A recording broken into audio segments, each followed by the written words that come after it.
నంద్యాల జిల్లా బనగానపల్లె నియోజకవర్గం వైఎస్ఆర్ కాంగ్రెస్ పార్టీ మాజీ ఎమ్మెల్యే కాటసాని రామిరెడ్డి ఏపీ ముఖ్యమంత్రి చంద్రబాబు నాయుడుపై ఫైర్ అయ్యారు. ఆయన స్వగృహంలో నిర్వహించిన మీడియా సమావేశంలో మాట్లాడారు.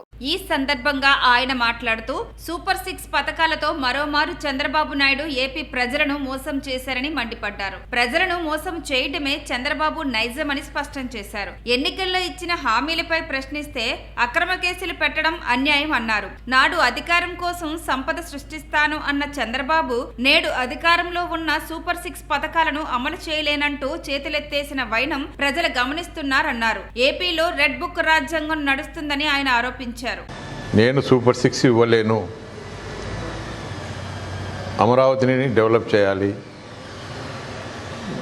లేదంటే వైజాగ్ స్టీల్ను కాపాడాలి, లేదంటే పోలవరం కట్టాలి, ఈ విధంగా మాట మార్చడం జరుగుతూ ఉంది.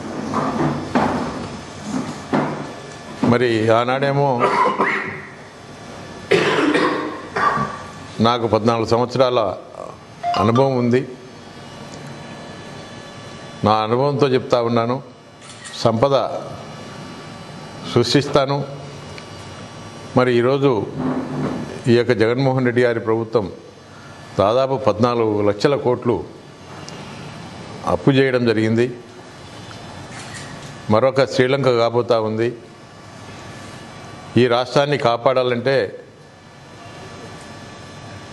నేను తప్ప మరొక గత్యంతరం లేదు అని చెప్పి ఆనాడు ఆయన యొక్క చెప్పిన మాటలు నమ్మి ప్రజలు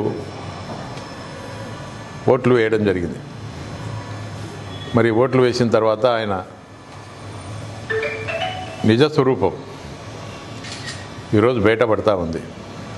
దాదాపు 8 నెలల కాలంగా ఇప్పుడు వస్తుంది అప్పుడు వస్తుంది అని చెప్పి ఈ యొక్క పథకాలు రాబోతూ ఉన్నాయి, అదిగో వస్తుంది ఇదిగో వస్తుంది అని చెప్పి ఇన్ని రోజులు చెప్పినటువంటి ముఖ్యమంత్రి చంద్రబాబు నాయుడు గారు ఈరోజు పూర్తిగా చేతులు ఎత్తేయడం జరిగింది. ఈ మధ్య దావోస్ కూడా వెళ్ళడం జరిగింది.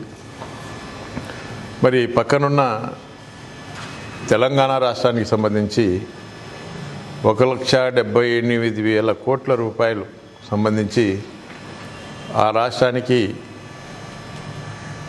పెట్టుబడుల రూపంలో MOU కూడా చేసుకోవడం జరిగింది.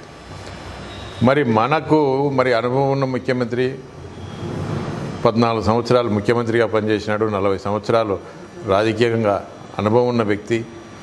మరి అటువంటి వ్యక్తి ఇంకా ఎన్ని లక్షల కోట్ల రూపాయలు పెట్టుబడులు తీసుకొస్తారని చెప్పి ఈ రాష్ట్ర ప్రజలందరూ కూడా ఎదురు చూసినారు. మరి ప్రత్యేక విమానాల ద్వారా కూడా అక్కడికి వెళ్ళడం జరిగింది. మరి ఆయన వేసుకున్న డ్రెస్సు చూపిస్తూ ఉన్నారు. ఆయన చలిలో విపరీతంగా ఇబ్బంది పడ్డాడు, అవి చూపిస్తున్నారు తప్ప వచ్చిన పెట్టుబడుల గురించి కానీ ఈ రాష్ట్రానికి ఏం చేస్తూ ఉన్నాం, మరి ఎన్ని లక్షల కోట్ల రూపాయలు పెట్టుబడులు చేస్తూ ఉన్నాం అనేది ఎక్కడ కూడా చూపెట్టడం పరిస్థితి ఉంది.